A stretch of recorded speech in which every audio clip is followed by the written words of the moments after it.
Sëriñ Tuubaa xaadallahu laa maxtaara lahu mas naa wax Sëriñ Mor Penda radiyallahu taala anhu suñu borom may na seen àndandoo ji yénteef yoo xam ne ku dul seen àndandoo ji muy koko te dootu ko may kenn. may na seen àndandoo ji waxtu wu ab jaam ñëwee ni ko dama laa bëgg liggéeyal mu yóbbu ko fi barab di ko liggéeyloo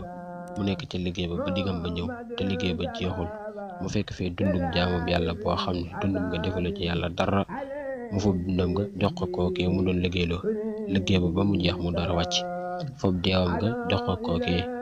may na seen waa ji it malaayka yi bind jëfi jaam ñi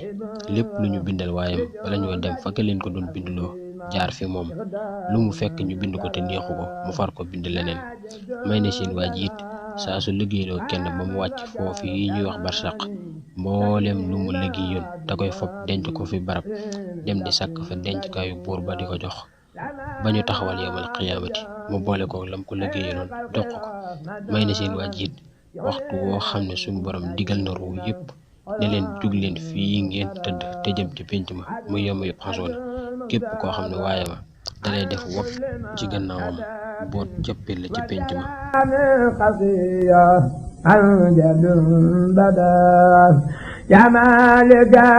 سميتها جالبة المراغب في آجل كعاجل للراغب سميتها جالبة المراغب في آجل كعاجل للراغب قد انصرفت للمراد قائلا